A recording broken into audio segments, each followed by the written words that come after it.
Hi! Hello! Welcome again and welcome back to being Suchi. Hope మీరు బాగున్నారా? మేము కూడా బాగున్నాం. వెల్ ఇవాళైతే సంక్రాంతి వీడియోస్‌లో లాస్ట్ వీడియో. మార్నింగ్ లేస్తూనే మా ఇంట్లో పూజ, ప్రసాదాలు అవన్నీ రెడీ అవుతున్నాయి. సో, మా అత్తగారు మహానైవేద్యం మడిగా పెట్టుకుంటారు కాబట్టి, మేము పైన ఏమైనా హెల్ప్ చేసేవే చేస్తున్నాం కటింగ్స్ అవి. ఈలోపు దాన్ని పూజకి పువ్వులు కోసి పెట్టమ్మా అని అడిగారనమాట.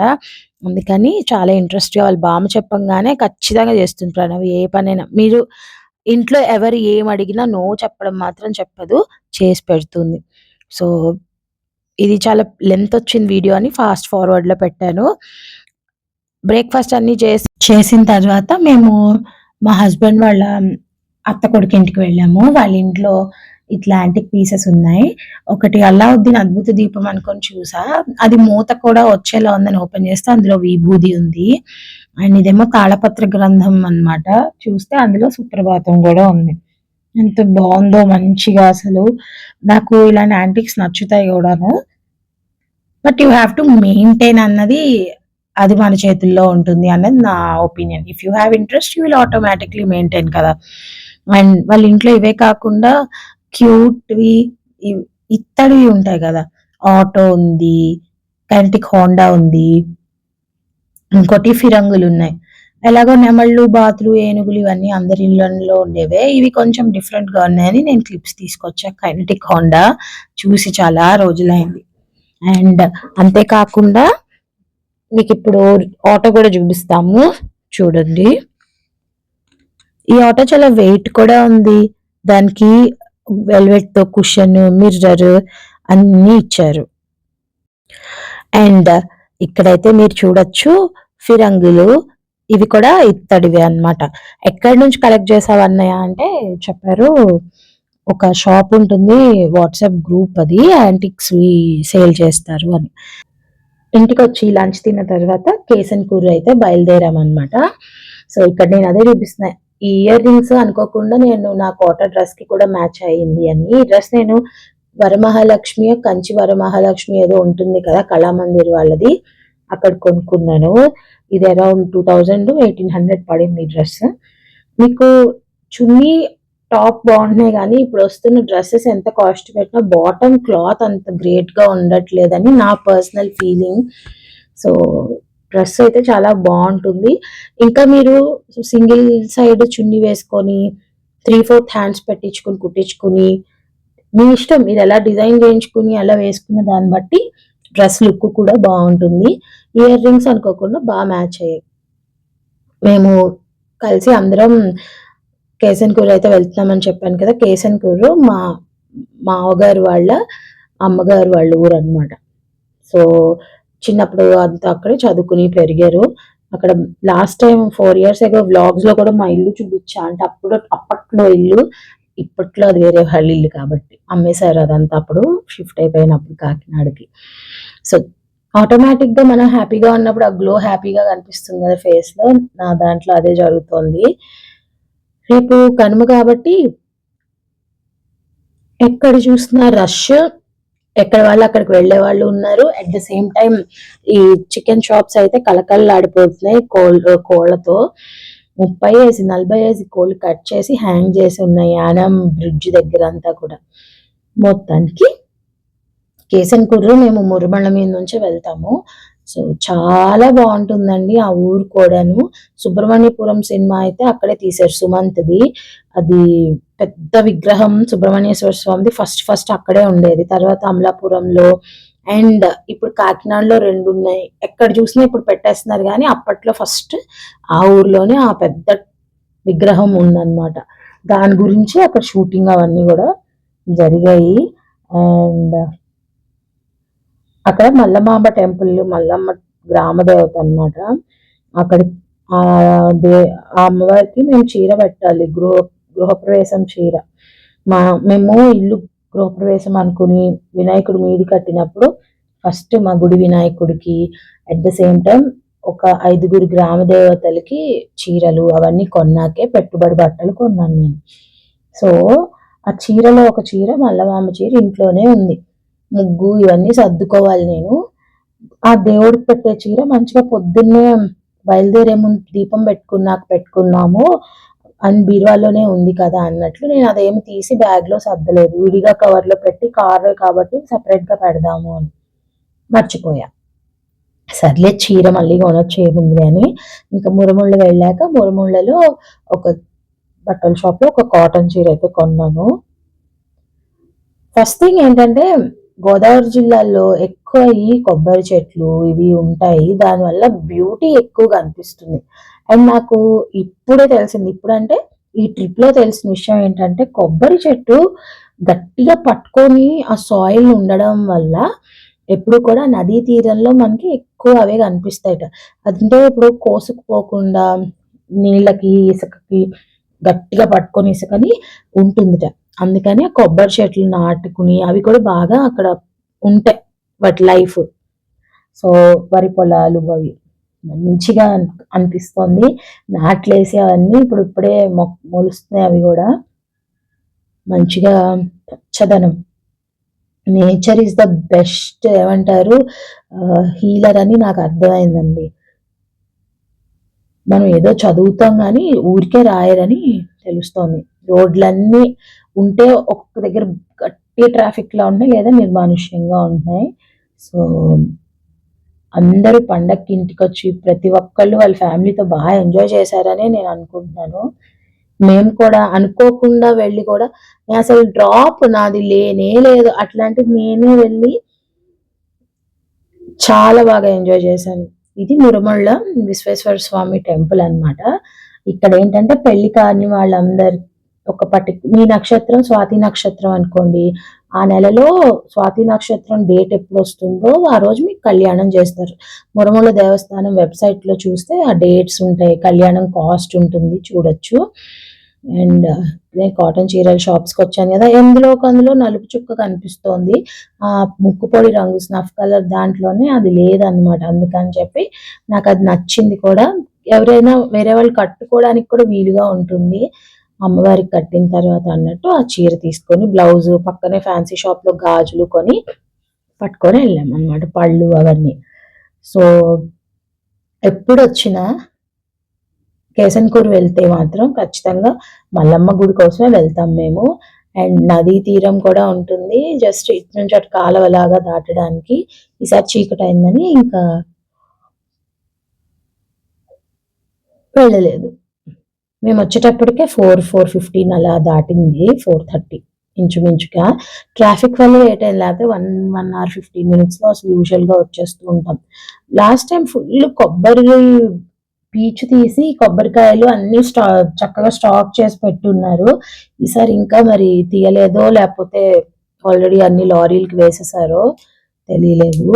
సో ముందుగా అయితే కేసన్కూరులోకి ఎంటర్ అయిన తర్వాత మనకి మేము ఈ రూట్లో రావడం వల్ల ఫస్ట్ సుబ్రహ్మణ్య స్వామి కనిపించారు. చూస్తున్నారు కదా, చాలా బాగుంటుంది ఈ విగ్రహం.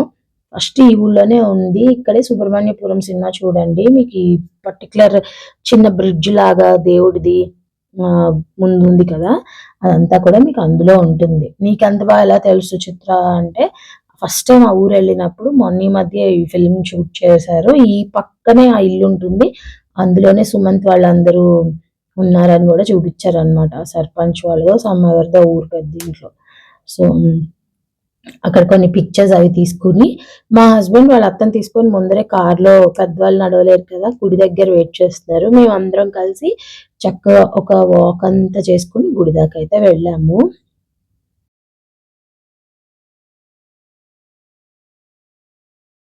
వెళ్ళేటప్పటికే సన్సెట్కి ఇంకో అరగంట ఉంది కదా, పశువులన్నీ ఇంటికైతే వెళ్ళిపోతున్నాయి వాటి షెడ్స్కి వాటికి ఉండడానికి.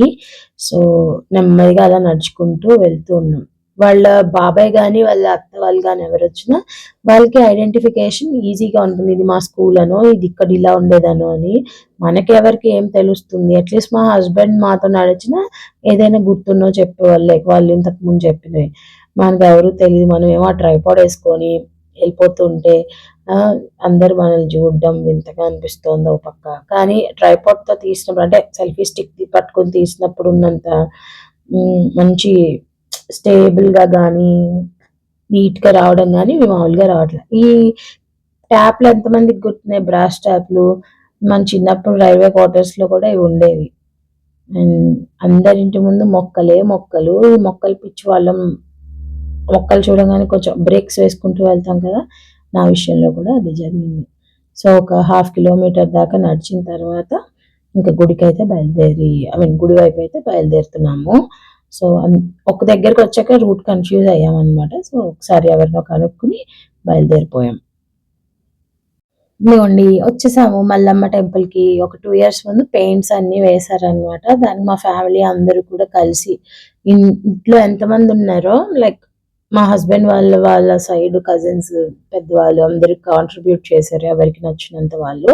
సో ఆ ఇంటి పేరు మీద అయిన అమౌంట్ అంతటితో పెయింటింగ్స్‌కో దేనికో పే చేశారనమాట. ఒకప్పుడు జస్ట్ ఒక బావి ఇక్కడ ఉండేది. దానికి కూడా మంచిగా చేశారు. అండ్ ఇక్కడ ఈ చిన్న సెటప్ ఏంటా అని వంగి చూస్తే అది ఏం లేదు, ఉత్తుత్తి బావి. మేబీ పేరెంట్స్ అక్కడ బావిలో చాదేస్తుంటే చిన్న పిల్లలు కొంతమంది గొడవ చేస్తారు కదా నాకు కావాలని, అందుకని ఏమైనా అలా చేశారేమో అని చూసాము. నేను ఇక్కడ నీళ్ళు తోడుదామని అయితే చాద వేసా. చూద్దాం నీళ్ళు వస్తున్నాయో లేవో. అందులో పెద్దగా నీళ్లు లేవు అనిపించింది, అడుక్కి ఉన్నాయి, నీళ్ళు అస్సలు లేవు. అదనమాట సంగతి. ఎందుకు ఇలా నీరంతా ఇంకిపోయిందో మళ్ళీ ఎప్పటికి వస్తుందో చూడాలి. మొత్తానికైతే కాళ్ళన్నీ కడుక్కుని పక్కన పంప్ దగ్గర గుళ్ళోకైతే దర్శనానికి వెళ్ళాము. తెచ్చిన చీర గాజులు అవన్నీ కూడా అక్కడ అమ్మవారి దగ్గర పెట్టుకుని, అమ్మవారి కుంకుమ కూడా మనకి కొంచెం అడిగితే కాగితంలో చుట్టేసే ఇచ్చేసారనమాట.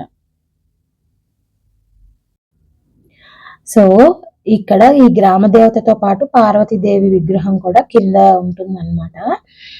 మా హస్బెండ్ వాళ్ళ మేనత్త మాతో వచ్చారు కదా, ఆవిడ చెప్తున్నారనమాట, మాకు చిన్నప్పుడు గజ్జల శబ్దం వినిపిస్తూ ఉండేది రాత్రి పూట.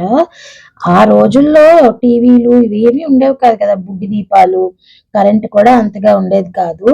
గజ్జల సౌండ్ వస్తే అమ్మాయి ఏమిటే సౌండ్ లాగా వస్తుంది అంటే, అమ్మవారు రాత్రిపూట నగర సంచారం చేస్తూ ఉంటారు, సైలెంట్ గా పడుకోమని చెప్పేవాళ్ళట. సో ఆ పైన మీకు ఒక శ్లోకం కనిపిస్తుంది చూసారా, శ్రీకరంబగు అని. అది మా హస్బెండ్ వాళ్ళ తాతగారు నాయనమ్మ ఆ పలక ఉంటుంది కదా, దాన్ని ఇది వాళ్ళే ఇచ్చారనమాట అక్కడ, అది రాయించి ఆ శ్లోకం. సో బాగా మాకు నమ్మకం అమ్మవారు. అందుకే ఇంచుమించు ఏది మేము వెళ్ళినా కూడా, ఏదైనా మంచి పని ఇంట్లో జరిగినా అమ్మవారికి అంటూ చీర తీసి పక్కన పెడతాం, అప్పుడే వెళ్ళలేకపోయినా. సో పైన అన్ని గరల్లా ఏమంటారు అవి ఎత్తుతారు కదా, అవన్నీ చేస్తారనమాట. ప్రతిదానికి ఒక టైం అదంతా ఉంటుంది. పార్వతీదేవి అని చెప్తున్నారు ఆయన అప్పుడు మాకు. సో మంచిగా లైట్స్ అన్ని వేసి చూపించారు. చాలా అంటే చాలా హ్యాపీగా ఉంటుంది. సి మా హస్బెండ్ వాళ్ళకంటే అది వాళ్ళ ఊరు అని ఒక ప్రత్యేక ఫీలింగ్ ఉండొచ్చు. నేను అవుట్ సైడర్ ఆ ఫ్యామిలీకి, బట్ నేను ఎందుకో తెలియదు చాలా కనెక్ట్ అయిపోతే గుళ్ళకి వెళ్ళినప్పుడు నాకు చాలా హాయిగా ప్రశాంతంగా అనిపిస్తుంది. ఎస్పెషలీ ఇలా తోటలో మధ్యలో ఉంటుంది కదా, అందుకే అనుకుంటా బాగుంటుంది. ఇలాగే మా అత్తగారు పుట్టింటి దగ్గర కూడా ఒక గుడి ఉంటుంది, అక్కడ కూడా చాలా బాగుంటుంది. నేను లాస్ట్ టైం వెళ్ళినప్పుడు చూసా. గుడి ఆపోజిట్ ఎవరిదో ఇల్లు ఉంది, ఆ బయట గుమ్మడి పాదు ఉందన్నమాట, పంకిన్. మా పాప చూపించింది, అమ్మా ఇది పంకినా అని అడిగింది. అవునా, బేబీ పంకిన్, పెద్దయ్యాక అప్పుడు ఎల్లోగా అవుతుంది అని. సో చిన్న చిన్న గుమ్మడికాయలు కూర వండుకుంటాం కదా పులుసులోకిను, ఆ గుమ్మడి చెట్టు అనమాట. ఇవన్నీ చూసుకుని అలా కొంచెం ముందుకు వెళ్తే ఒక 4-5 ఇల్లులో ఒక 6 ఇల్లులు గుడి నుంచి లెక్కేసుకుంటే వీళ్ళు తాతగారు వాళ్ళ ఇల్లు అనమాట. సో ఇక్కడ మా ఆయన క్రికెట్ చూశారు కదా, అందుకని ఒకసారి ఆడేసి వస్తున్నారు. ఎంతైనా ఆడపిల్లలు తండ్రితోనే క్లోజ్గా ఉంటారండి, తల్లి ఎంత చేసినా. అవునా కదా? అలా అని కాదులేని కానీ ఎండ్ ఆఫ్ ద డే అమ్మనే కావాలి. కానీ నాన్న అంటే చాలా ఇష్టం ఉంటుంది వాళ్ళకి, అన్నిటికీ ఎస్ చెప్తారు కాబట్టి. ఇదిగోండి మన డిసెంబరం పూలు. ఎక్కడికి వెళ్ళినా ఇప్పుడు డిసెంబరం పూలు సీజన్ కాబట్టి కనిపిస్తున్నాయి. బుజ్జి బుజ్జి కొబ్బరికాయలు కనిపించాయి మధ్యలో, బాగున్నవి. ప్రణవ్య తెచ్చుకుందనమాట, కెన్ ఐ టేక్ ఇట్ అమ్మా అని చెప్పి. She so happy, baby coconut అని. ఇలాంటివి నేను చిన్నప్పుడు చాలానే చూసా. కొంతమంది ఇంకి పుల్ల గుచ్చి అటు ఇటు ఈ తాటికాయలు కట్టి ఇలా రోడ్డు మీద ఈడ్చినట్టు ఇచ్చేవాళ్ళు.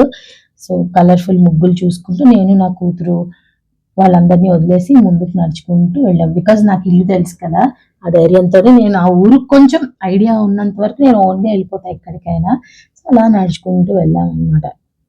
గొబ్బిళ్ళ పేరంటాలు అన్ని నిన్నటికి అయ్యాయి కదా, అందరి ఇళ్ళ ముందు ముగ్గులు గొబ్బిళ్ళు ఇలా అందరూ డిఫరెంట్ డిఫరెంట్ గా వేశారు. మొత్తానికైతే సంక్రాంతి అయిపోయింది ఈ సంవత్సరానికి. సంవత్సరం అంతా అందరూ ఎదురు చూసే సంక్రాంతి పండుగ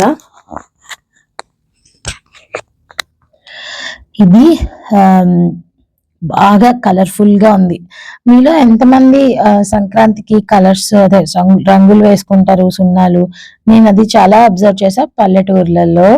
వాళ్ళు సంక్రాంతికి అనగానే ఇల్లు అలుక్కోవడం, ఈ సున్నాలు వేసుకోవడం, పెయింటింగ్ వేసుకోవడం, ఏదైనా సరే చిన్నది జరుగుతూ ఉంటుంది. చాలా బాగుందన్నమాట. ఇది మా వాళ్ళు ఒకప్పుడు ఉన్న ఇల్లు. కొంచెం అప్పటికి ఇప్పటికి మారింది కదా, చేంజెస్. పెంకులు ఉండేవి, అవన్నీ చేంజ్ చేశారు. ఆ వెనకాల చాలా స్థలం కనిపిస్తుంది కదా మీకు, అదంత వరకు వీళ్ళదన్నమాట. ఇక్కడే ఈ పొయ్యి మీద నేను 2019లో బూరెలు కూడా చేసా. అప్పుడు ఒక ఇంట్లో ఉన్న ఓనర్ వేస్తూ ఉంటే పని వాళ్ళ కోసం అని చెప్పి ప్రిపేర్ చేస్తారు. నేను వెళ్ళి ఊరికే ఫొటోస్ కోసం యాక్ట్ చేసా. మొత్తానికి ఇక్కడైతే బావి దొరికింది. ఆ బావిలో వాటర్ అయితే తోడడం అవన్నీ కూడా జరిగాయి అన్నమాట. మా పాప వస్తుంటే వద్దమ్మ దూరంగా వెళ్ళి, బాగా లోతుగా ఉంది, పైగా సాయంత్రం. నేనే చూసారా ఎంత కాలేదు తొంగాల్సి వచ్చిందో. సో అందుకే వద్దన్నా. అండ్ పాత రోజుల్లో లాగా ఒక పెద్ద గంగాళం లాంటి కుండ పెట్టారు, దానిలో వాటర్ ఉన్నాయి. అంటే ఇంకా కొంతమంది స్టిల్ కొన్ని పద్ధతులు ఫాలో చేస్తారు. వాళ్ళ అత్త చెప్తారు, బావి ఇక్కడ ఉండేది కాదే, కుడి చేతి వైపు పక్కకు ఉండేది, వీళ్ళు ఇక్కడ తవ్వించుకున్నట్టున్నారు అని. వాళ్ళ పాప ఎప్పుడు వెళ్ళినా కూడా ర్యాలీ వాళ్ళ అండి రండి అని, బాగున్నారా అని పలకరిస్తూ ఉంటారు. ఆ వాటర్ తోడిని ఏం చేయాలి, కింద పడేయకూడదు కదా, మళ్ళీ వేస్ట్ చేయడం ఎందుకని అందులోనే వేసాం సరదాగా. మా అమ్మమ్మ ఇంట్లో ఉండేది చాలా పెద్ద బావి. అదైతే మాత్రం బాబోయ్, అటువైపే వెళ్ళనిచ్చేవాళ్ళు కాదు మమ్మల్ని. ఎంత పెద్ద బావో అసలు. నేను డిగ్రీ చదువుతున్నప్పుడు అనుకుంటా, ఇంకా ఆ టైంకి బావి పూడిపించేశారు. ఇప్పుడు బావి లేదు అక్కడ. చాలా పెద్ద బావి ఉండేది, నాకు బాగా గుర్తు. ఎవరికైనా వాటర్ కావాలంటే కూడా వచ్చి తోడుకుని తీసుకెళ్లే వాళ్ళు. దానిలో చాద పడేది, అది తీయడానికి ఎంత కష్టపడే వాళ్ళు. అంత పెద్ద బావి ఉండేది ఇంట్లో. ఇట్లా సిమెంట్ తో కట్టింది కూడా కాదు, అది రాళ్లతోది, రాళ్ళతో చేసినటువంటి అంచులు ఉండేవి దానికి. చాలా అంటే చాలా పెద్ద బావి అది. మా కాలనీ అంటే ఆ స్ట్రీట్ లోనే 2-3 బావులు ఉన్నా మాదే నాకు చాలా పెద్దగా అనిపించేది అప్పుడు. మొత్తానికైతే ఇల్లు అదంతా చూసాం. ఈ గోడ పక్కన కూడా ఒకప్పుడు ఒక బిట్ అంతా వాళ్ళదే ఉండేదంట. ఇది అని మాకు చూపిస్తుంటే నేను మందిది ఒకప్పుడు అని చూసాం. ఇంకా అక్కడి నుంచి అయితే వెళ్ళేటప్పుడు మురుముళ్ళ శివాలయం గురించి చెప్పాను కదా, విశ్వేశ్వర స్వామి గుడికి అయితే వచ్చాం. సాయంత్రం పూట మంచిగా కళ్యాణాలు అవుతూ ఉంటాయి. అందరూ వాళ్ళ వాళ్ళ నక్షత్రం ఉన్న వాళ్ళు వచ్చి చేసుకుంటూ ఉంటారు. మీలో ఎవరికైనా మురుముళ్ళ కళ్యాణం గురించి ఇన్ఫర్మేషన్ కావాలంటే వెబ్సైట్ లోకి వెళ్ళండి. ఇప్పుడు శ్రవణ నక్షత్రమో స్వాతి నక్షత్రమో అనుకోండి మీది, డిసెంబర్ 1 శ్రవణ నక్షత్రం వచ్చింది అనుకుందాం. ఆ రోజు మీరు కళ్యాణం స్లాట్ కావాలి అనుకుంటే వెబ్సైట్ లో లిస్ట్ ఉంటుంది ఎంతమందికి. అంటే చూడండి, టికెట్స్, నంబర్ ఆఫ్ టికెట్స్ ఇచ్చేది, దాన్ని బట్టి మీరు బుక్ చేసుకోవచ్చు, వెళ్ళొచ్చు. ఇప్పుడు అంతా ఎక్కడికి వెళ్ళా మీకు అది టౌనే కాబట్టి రూమ్స్ కూడా దొరుకుతాయి. లేదా మీరు యానాం ఆర్ కాకినాడలో రూమ్ తీసుకోవచ్చు. ఆ టైంకి సాయంత్రమే కాబట్టి వెళ్ళి పూజ చేసుకోవచ్చు. శివరాత్రికిట ఇట్లా ద్వాదశ పుష్కర తీర్థాలు, నది జలాలు తీసుకొచ్చి స్వామికి అభిషేకం చేసి అది మనకి ప్రసాదంగా ఇస్తారట. ఆ కుండలన్నీ రెడీగా పెట్టారు అక్కడ. వాళ్ళ వాళ్ళ పంతులందరూ అంటే పురోహితులు అందరూ పలానా పలానా నదికి వెళ్ళి ఆ నీళ్లు తీసుకొస్తున్నారట. ఇప్పుడు ఈ 15 రోజులు పడుతుంది తేవడానికి అని చెప్పారు. ఇది నేను పంతులు గారిని అడిగాను, ఆల్రెడీ అందులో వచ్చేసయ్యా అండి నీళ్లు పెట్టారా అంటే, లేదమ్మా అందరూ ఇప్పుడు వెళ్తున్నారు పండగ తర్వాత వెళ్ళి తీసుకొచ్చి ఇవి నింపుతారు. అవి తెచ్చిన తర్వాత స్వామికి శివరాత్రి రోజు ఈ ద్వాదశ పుష్కర నదికి నది వాటర్‌తో అభిషేకం జరుగుతుంది. దాన్ని తీర్థంలాగా అందరికి ఇస్తారు అని. స్వామికి క్షేత్రపాలకుడు ఇక్కడ లక్ష్మీ నరసింహస్వామి అన్నమాట. కరెక్ట్‌గా లక్ష్మీ నరసింహస్వామి దగ్గర దండం పెట్టుకునే టైంకి శివపార్వతి విగ్రహాలని ఇలా తీసుకొచ్చారన్నమాట పల్లకీలో. ఇంకా కళ్యాణానికి స్టార్ట్ అవుతుందన్నమాట. చక్కగా ఇక్కడైతే మంగళ వాయిద్యాల మధ్య స్వామి ఊరేగింపు అన్నీ చూసాము. ఎంతో ఆహ్లాదకరంగా అనిపించింది. సో, తప్పకుండా మీరు కూడా ఎవరికైనా ఏమైనా మొక్కులు అలాంటివి ఉంటే ఖచ్చితంగా నెరవేరుతుందండి. కళ్యాణం మొక్కు అట్లాంటివి ఏవైనా పెట్టుకుంటే. అది చాలా వరకు నేను మా ఇంట్లోనే అబ్జర్వ్ చేశాను. మా తమ్ముడు రెగ్యులర్‌గా మురమల కళ్యాణం చేయించుకుంటూ ఉంటాడు వెళ్ళినప్పుడల్లా. సో, ఇంటికైతే ఇంకా బయలుదేరిపోయాము. ఇదండి మా సంక్రాంతి సంబరాలు ఈ ఇయర్. హోప్ మీకు మా వ్లాగ్స్ నచ్చాయనుకుంటున్నాను. నచ్చితే కామెంట్ చేయండి. ఎంకరేజ్ చేయండి మీ కామెంట్స్‌తో. Thank you for watching. See you in another interesting video.